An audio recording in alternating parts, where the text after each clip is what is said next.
So our final Jane Jacobs quoter of the night is the illustrious Bob Holman, the inventor of the Bowery Poetry Club and a defender of the Bowery community, which is going through such big changes lately. And he's also the artistic director of the Howl Festival. Bob?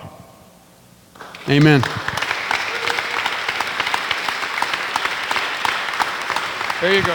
Thank you, Reverend. Thank you, Reverend. This is really a thrill. It's exciting to hang out with as varied a crew and as single-minded a crew as this one that even allows the poets to get up here and talk and even allows a reverend into a church. I mean, can you imagine such a thing?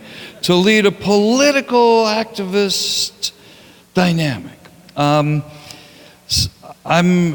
Jane Jacobs has the view from the street up. Her ballet was the way you walk down the street, as Michael Primo was reading.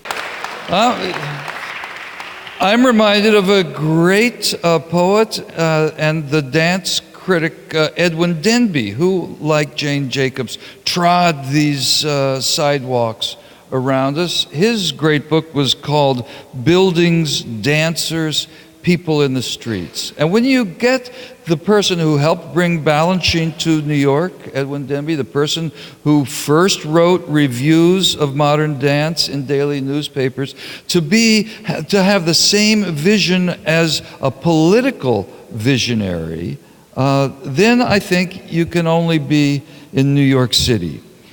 You know, I'm an artist, I'll confess to it, in a booth with Reverend Billy, or right here to everybody, I'll confess to it.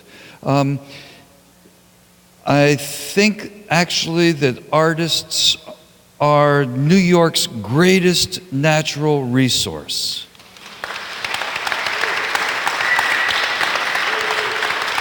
I think it's an underused resource. And I think that having an artist as minister, as mayoral candidate, really step into the political fray is perfect for this city, to begin to exploit the artists in a way that they want to be exploited. Exploit the artists in a way where they can give to the community and get paid for it, you know?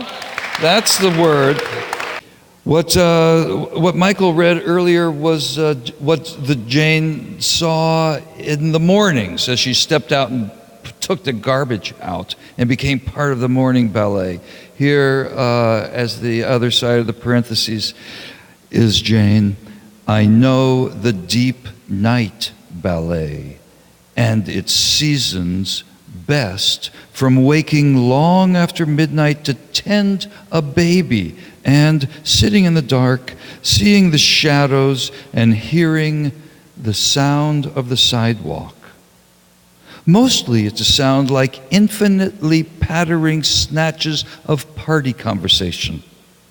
And about 3 a.m, singing, very good singing. Sometimes there's a sharpness and anger, or sad, sad weeping, or a flurry of search for a string of beads broken. One night, a young man came roaring along, bellowing terrible language at 2 girls whom he had apparently tried to pick up and who were disappointing him.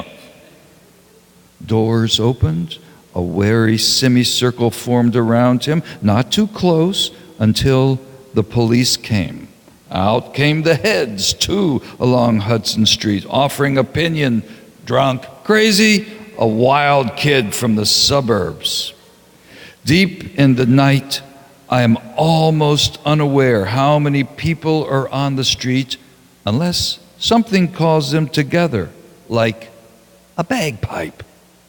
Who the piper was and why he favored our street, I have no idea. The bagpipe just skirled out in the February night, and as if it were a signal, the random dwindled movements of the sidewalk took on direction, swiftly, quietly, almost magically. A little crowd was there, a crowd that evolved into a circle with a Highland fling inside it. The crowd could be seen, but the bagpiper himself was almost invisible because his bravura was all in sound, in his music.